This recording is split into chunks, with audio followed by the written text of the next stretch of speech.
glad we can finally talk about Marvel's What If TV show. And of course, I'm sure some of us have been waiting for us to get into it here as well. So I'm happy to finally tackle what is a great show. And what sticks out to me in particular, going through the specifics, I mean, obviously we're talking spoilers here. No one should be surprised at this point here at Nights at the Dirty Table. We talk spoilers. It is what it is.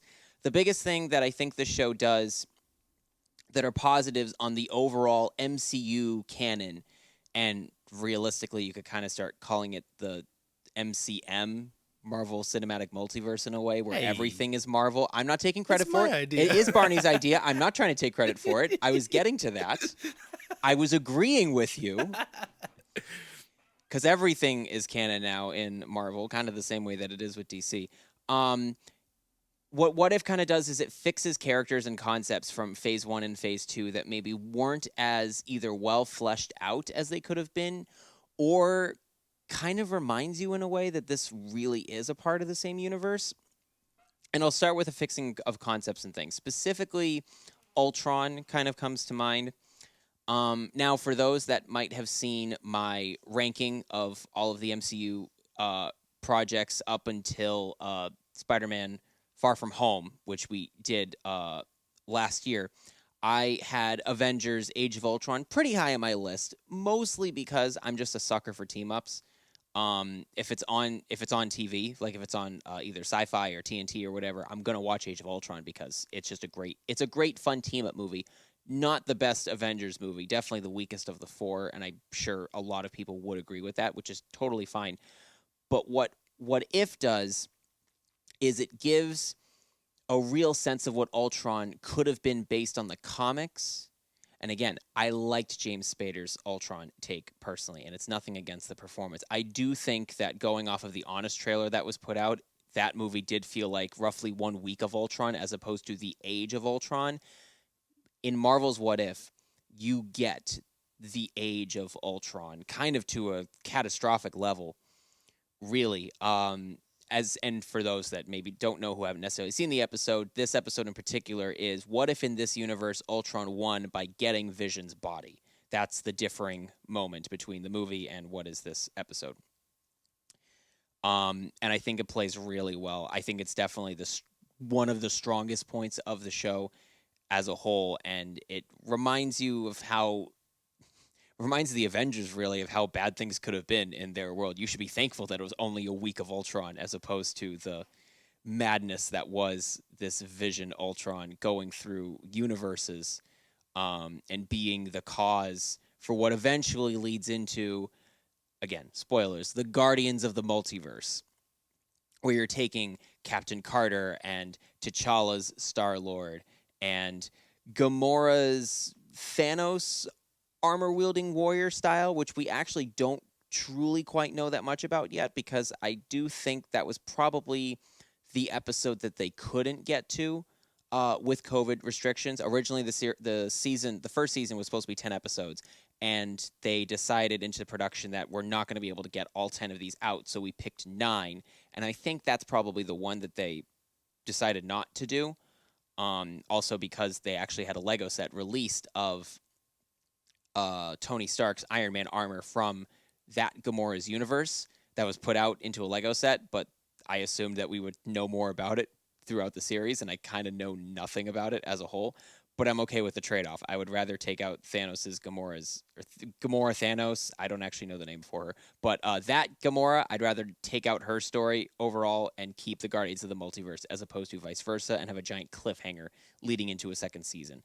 So I will take what we got. And also too, you have Killmonger, who is kind of a good guy, but not really. It's very similar to what he was in Black Panther, just with more resources from Tony Stark in this case, as opposed to just being his own man like he was in the Black Panther film. And of course, you have Black Widow from the universe where Ultron wins, and what is now Barney's favorite character, Party Thor, which is who I was quoting at the beginning of the show. It's just a fun team to have together. And, of course, how could I forget? Strange Supreme, this sad, twisted version of Doctor Strange where instead of losing his hands, he loses the love of his life. and he's just. It was an absolute surprise seeing this episode at like 5 in the morning when the day that it premiered and realizing, oh, we're going dark with this show. Okay, cool, I'm with it. Um, and just getting back to Ultron, it kind of fixes in the same way that WandaVision sort of added in somewhat missing details from Age of Ultron. I think this series adds to that as well. And while I do think, again, Age of Ultron is a fun movie, looking back on it now and seeing everything that we've gotten since then, it definitely feels like there were, in my opinion, for someone that defends a lot of superhero properties and a lot of what the MCU does, there were definitely some missed opportunities that could have been acted on in this film. But of course, as I've talked about before, that wasn't just one director's viewpoint in that movie. There was also a bunch of studio interference, not even necessarily Kevin Feige, but also what Marvel Entertainment as a whole wanted this movie to be, which eventually led to the separation between Marvel Studios and Marvel Entertainment, and of course, eventually even more so, leading to Marvel Studios having creative control over almost everything content related for Marvel as a whole, excluding the video games. But it was fun. It was a fun series as a whole, especially the Ultron angle, especially cutting Thanos up in half like it's nothing. Um, and with the Phase One part of it, I kind of forget sometimes that the Incredible Hulk movie is a part of the MCU, not because it doesn't completely fit, but it's just Disney and Marvel have done a job of trying to make you forget that it kind of is part of the universe because they didn't have as much control over it as they would have liked to in their infancy as a studio. So it was really cool to see specifically the scene with Hulk in the third episode of the season, What If Earth Lost Its Mightiest Heroes, where the Avengers don't happen.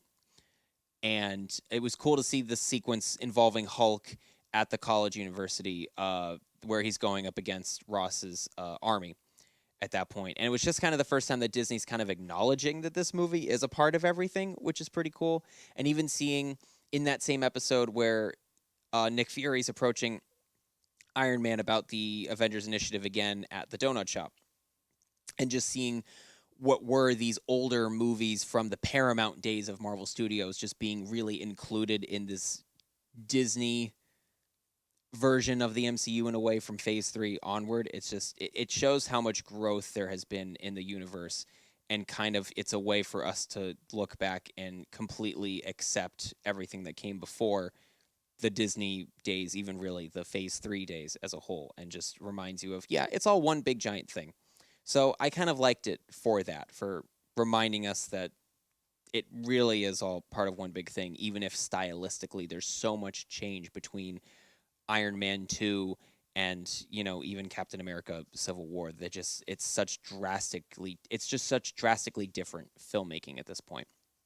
And even too from the first episode in the season with Captain Carter, um, where you have Hydra really kind of displaying a new form of their plan in a way, because obviously Captain Carter would have been a much stronger person to lead the war and lead American troops because she's just it's Captain Carter. She's just such a strong character.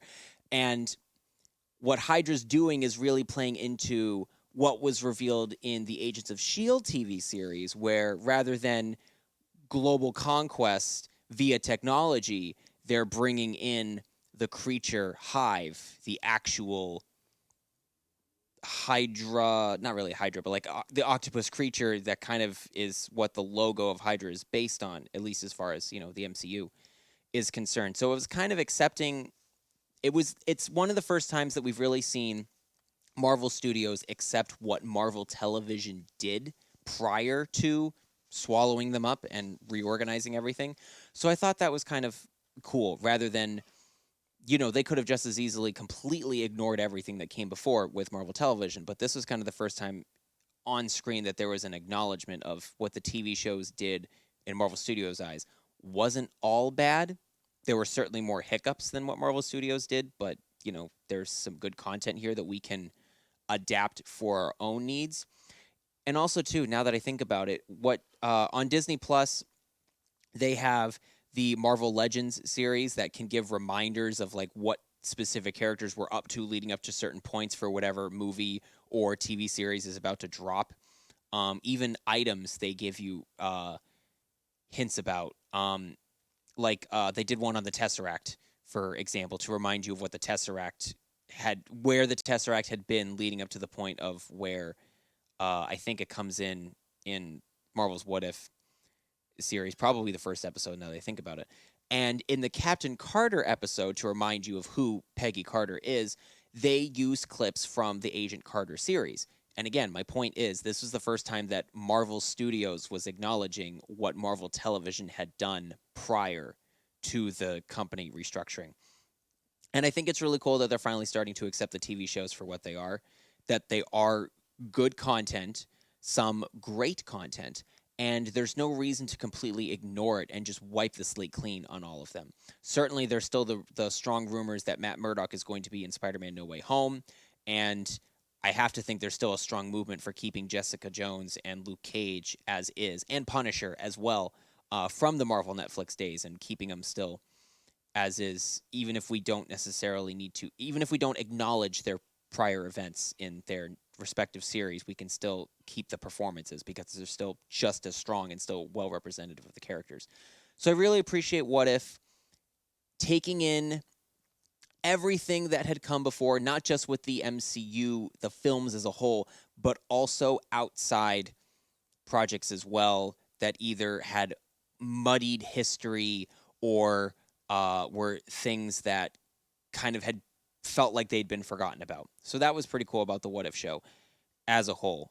To those out there that think that the show is just average for an MCU thing, for an MCU project, and by no means I'm not saying it's the greatest MCU piece of work that's out there. It's not one of the greatest superhero shows ever. That's not what I'm saying at all.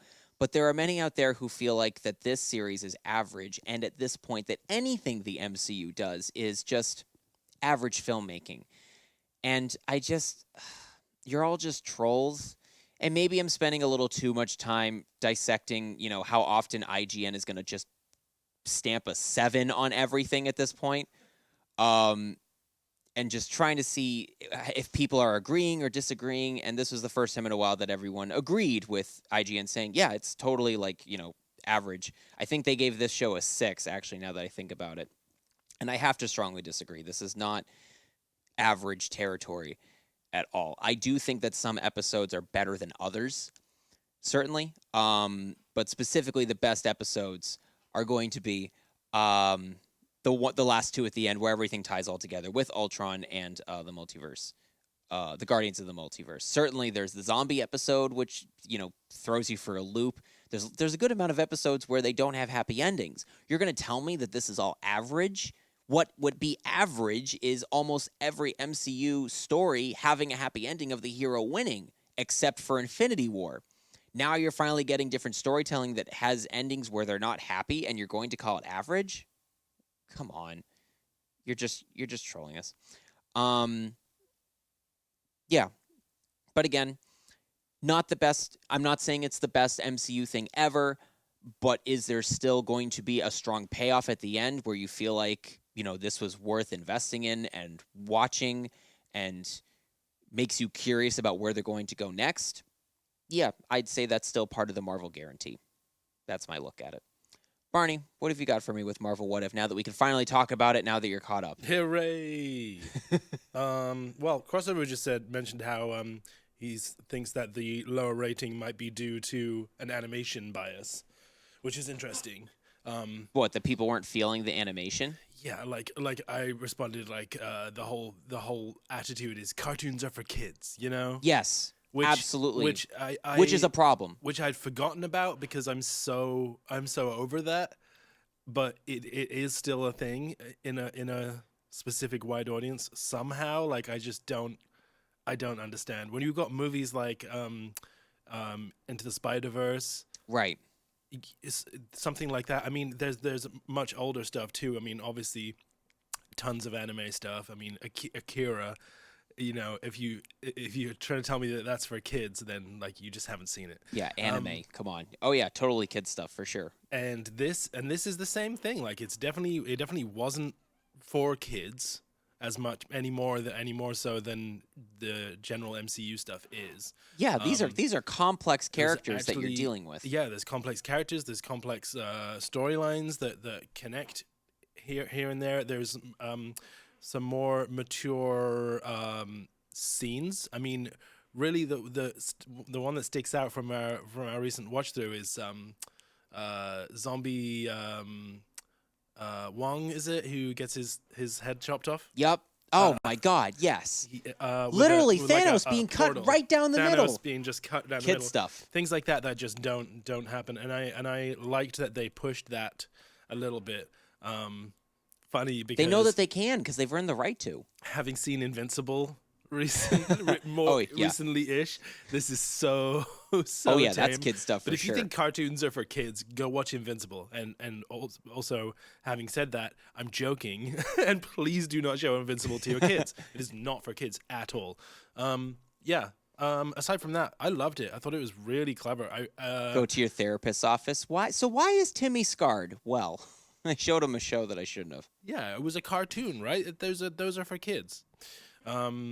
So that's just ridiculous. And to speak to the animation itself is amazing. Absolutely. Really, really good. And I just read that, and I'm still not 100% sure if this is true, that they didn't use motion capture, which to me is kind of mind blowing. Yeah, it is. It is nuts to think about. That, even if they did use motion capture, really well done, really nicely lit and colored and animated. They had it based off of a specific set of like paintings. I recall. I don't recall the name. Yeah, there was a couple of artists that they used as like references. Yeah, and they wanted to avoid it's a mix of crossovers. Says CGI, 2D, and cell shading, no mocap at all. So yeah, I also heard that the animation was done in 3D, but then it was lit in 2D and cell shaded. Yeah, so that was really, really nice. I forgot my. It made it a lot. I'll just add in. It felt easier for me to accept in my brain a lot of the scenes that took place in the series. Yeah, I felt like it was very easy to picture it in live action.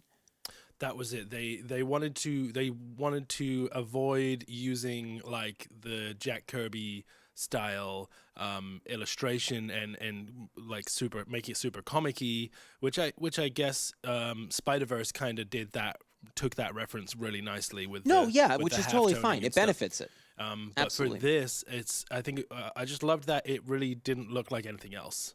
It kind of looks like CG from games. It kind of looks like, I don't know. It really is its own thing for the way it looks too. So that's impressive that they can do something like that, make it look so good. Yeah, I feel like I could see everything. At least the opening action sequence with Captain Carter when she's first being Captain Carter. That one in particular, because that one was so promoted when the series first came out. I could picture that. My brain could translate that as I'm seeing this in live action, even though it's not. And that's what I think is really cool about the animation style. So if you don't like the animation style, that's fine, but don't call the show average as a result and think it's just, okay compared to, friggin' Smallville or whatever, like, come on. YDD had mentioned the voices in the Discord earlier, and actually a surprising amount of the original actors do their voices. Absolutely. And it's really great because of that too. There's a couple of specific voices that just would not work with anyone else, There are like 5 or 6 that aren't the actors, and for most of them, Robert Downey Jr., Chris Evans, that's a given, that makes sense. Tom Holland was most likely just not available to do it, but I am sure that he would have if he could have. Yeah. He's doing Uncharted and he's got a whole bunch of other things going on. He's a very busy young Spider. But they got a great roster of voice actors. So the really important character voices are there, and the people doing the voices of characters that didn't have the original voices did a pretty good job. I thought it was perfectly passable, and I just loved how it sort of has those. Just divided it into phases today with my new theory, because it has the first phase, which is just sort of the first three episodes that are just sort of throwing you different random, like that's the vibe of the show. It's just like, what if this, what if this, what if this. And the second phase, it gets a lot more serious, and you end up with the episode that ends with spoilers, Doctor Strange trapped in reducing his universe to a small containment cell, which just has him in it. Which again hit very strong at 5 in the morning. It hit Let me tell you. it hit so hard, and that's just the end of the episode. They just drop you with that, and they're like, boom, that's the end of the episode. And at that point, you're like, wait, but none of these episodes tie in together, so that's a kind of a strange way to end it. And you're left with that. Yeah, strange. Sorry, I had to. You're left with that sort of a feeling. And then into the zombie episode too, it ends very kind of abruptly in a very strange way. And then once you realize, as you get into what I'm now calling phase 3 of Marvel's What If, everything comes together, and it really is beautifully done. Absolutely. Really, really nicely done. I would say that I potentially disagree with you as far as like, Great. if we'd had a of course I'm with it. If we'd had a Gamora episode and we'd pushed the last episode of this season back to the second season as like an opener or something, or maybe like a bonus Christmas special or something like later, I actually would have been okay with that. I would have been like, oh, that's a cliffhanger, but I would have watched it, and I would have been excited to watch it. So yeah, definitely. If the cliffhanger was done well to bring you in for the team up, then yeah, absolutely. But personally, I'm okay with skipping past an origin of a character if that means we can get, the meat and bones of it. Yeah, and the Guardians. We really got a lot, Yeah. Speaking of meat and bones, we got plenty of meat and bones across the board on all things. Absolutely. Just before we switch topics here, I have to give a shout out to Jeffrey Wright's Uatu. Oh yeah, Watcher. I'll put him back up. He's right behind you there. Bringing a Fox character, a former Fox character. I'm almost positive that when we did get to see Watchers for the first time in Guardians of the Galaxy Volume 2, they had to be very careful about what they could and couldn't show, because I'm pretty sure they were Fox characters, because I'm almost positive technically Uatu is a Fantastic Four character. I could be wrong with that, but that's what I originally always thought of with Uatu. So to finally bring this Fox character to life, I think Jeffrey Wright knocked it out of the park, and he really was a great representation of the audience, to the point where, there are strong moments where he is, centered and in control and watching, and then there are moments where, like, you could see his excitement go up. Even the best line in the whole series is, aside from Viva Las Vegas, the best line is "What the?" when at the end of episode 7, when Ultron starts to take effect, and just that moment of breaking of he is no longer a watcher, he is us, also having the same genuine reaction, freaking out, especially when he's noticing that Ultron's noticing him. Mm-hmm. Ooh, that makes the hairs on your neck stand up. Absolutely. And he is us, and it's a great performance, and I really hope that we get to see Jeffrey Wright in live action as Uatu, or, a CGI comparison or whatever. But to see that translate to the movies would be really great, especially with Jeffrey Wright having a live action appearance coming up in an upcoming DC film as in a notable role, which I'll get to in a little bit in our next topic. But yeah, so he's going to be around for a little bit. So MCU, take advantage of it. You've got a great character and you've got a great actor performing well. So definitely deliver on it, please. I have to just throw in my favorite line from the season, because you did yours, and mine has to be, "Colonel, you're lucky to be in the room." Absolutely. God, I just wanted to clock that guy in the head. Amazing. And she clocked him for you, metaphorically speaking. No question. It was wonderful. Well, what are your thoughts on What If? Audience, I'm I'm clarifying so that Merrick doesn't think I'm No, asking that's what I him. thought. That's what I thought. I just had to double check. I'm like, well, But if you rewind. let us know. Let us know in the chat or jump into our Discord if you want to. If you need an invite to the Discord, all you gotta do is type Discord in the chat. I'll actually do it for you right now. And you can join in the discussion and let us know what you thought of What If. And you can also join in on when we do these watch-a-thons again, Yeah. because we're definitely doing one for the series that rhymes with mock guy. For legal reasons. I'm just gonna let you keep doing that. I was going to say something with cock, but I decided not to. Again, for legal reasons. Cock guy. We're all gonna watch Cock Guy together. Cock guy. No, it's not Deadpool. It's Popeye. That's the one. It's Marvel's Popeye. This Thanksgiving. Oh, spoilers. That was the end of What If too. They introduced Popeye into the MCU. Toot toot. Yeah, what do they use to destroy Ultron? A bunch of spinach. Yeah, gotta screw you up. All right, so I just one very last thing. Please. When you said you were talking about Ultron and Uatu fighting, and you said I can't wait to see Uatu in the live action potentially, but for some reason I just heard you saying I can't wait to see Ultron come out of the TV and be like chokehold me and battle me. Yo, but to that point of the fight, I was smiling from cheek to cheek. That whole sequence going, oh man, this is what's happening now. It was really, really great. Really and well done. and just those are the moments that I live for. And pacing. Marvel continues to deliver them. And I'm even expecting them to deliver that when Eternals comes out next week, which I have to keep reminding myself to get tickets for. I can't believe we have another Marvel project coming out so soon. Yep. And of course, Spider-Man, I'll probably be smiling for about 3/4 of the movie.